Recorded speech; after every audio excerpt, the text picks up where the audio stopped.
Hello everyone. तो आज हम बात करेंगे कॉन्टिनेंटल ड्रिफ्ट थ्योरी के बारे में। तो ये जो थ्योरी था ये अल्फ्रेड वेगनर ने दिया था 1912 में। तो ये थ्योरी क्या है, ये थ्योरी कैसे हम लोगों का जो कंट्री है, कॉन्टिनेंट है, वो कैसे बना, कैसे आज सेपरेट हुआ, वो उसके बारे में। ठीक है, सबसे पहले उन लोगों को नहीं लगता था कि कैसे होता है ये सब।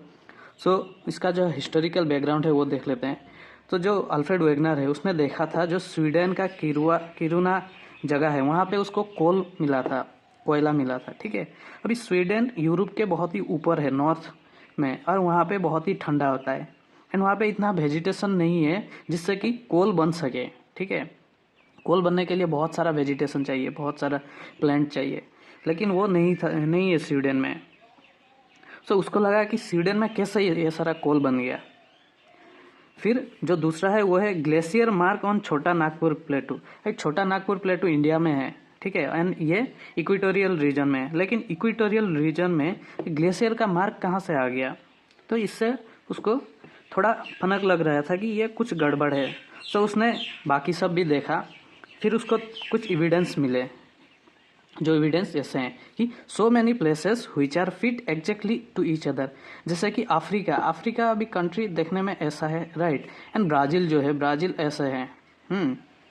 तो ये जगह यहाँ पे फिट हो जाता है। ऐसे बहुत सारे जगह उसको मिले जो कि फिट हो जाते हैं। अफ्रीका के साथ ब्राज़ील फिट होता है, मादागास्कर भी फिट होता है, एंड इवन इंडिया भी अफ्रीका के साथ फिट हो जाता है।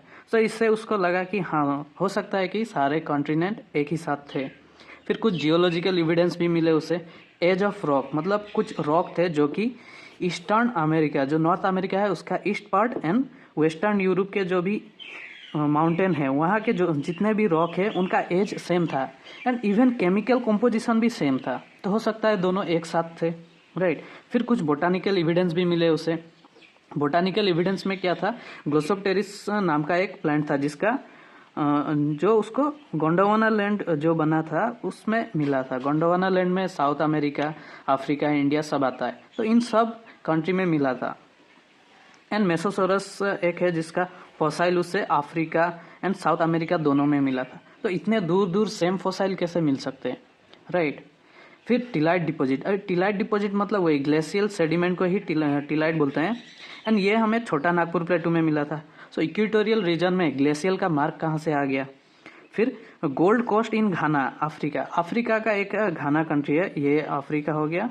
तो घाना यहाँ पे है, ठीक है, यहाँ पे है घाना।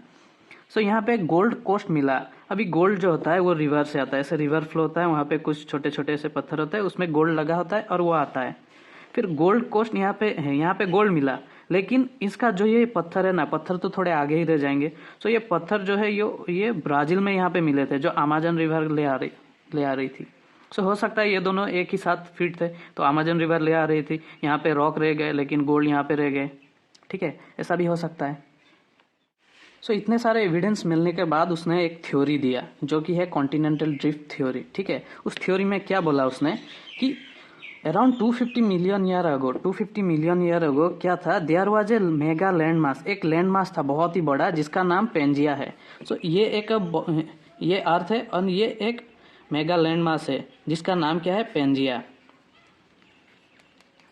एंड क्या है, surrounded by mega ocean known as Panthalassa. ये जो भी है बाहर, ये सब ओशन है जिसका नाम पेंथालासा है।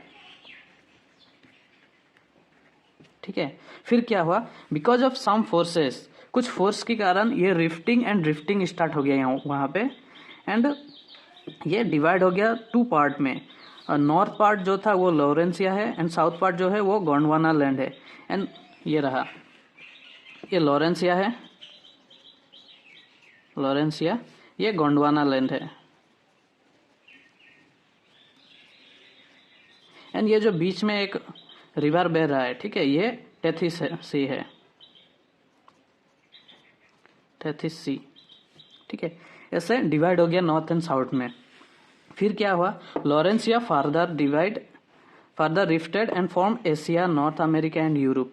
जो लॉरेंसिया था नॉर्थ पार्ट का, वो डिवाइड होके क्या बना, Asia, North America and Europe. फिर जो गोंडवाना लैंड था वो फर्दर रिफ्टेड हुआ और डिवाइड हुआ, फिर बना Africa, south America, India, Australia and Antarctica. ये सब बना गोंडवाना लैंड से।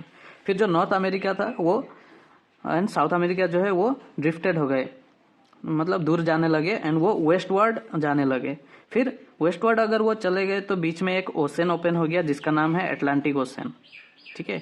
एंड जो इंडिया था वो नॉर्थवर्ड ड्रिफ्ट होने लगा एंड फिर आज वो एशिया का पार्ट है, ठीक है। जैसे कि अभी यहाँ पे लॉरेंसिया से क्या बना हम लोगों का, north America, Europe and Asia ये बना।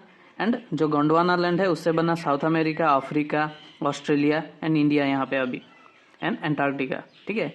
फिर ये नॉर्थ अमेरिका और साउथ अमेरिका यहाँ से दूर चले जाने लगे वेस्टवर्ड। फिर यहाँ पे एक ओशन निकला जिसका नाम है अटलांटिक ओशन, राइट। फिर इंडिया यहाँ से ऊपर जाने लगा और आज वो एशिया का पार्ट है।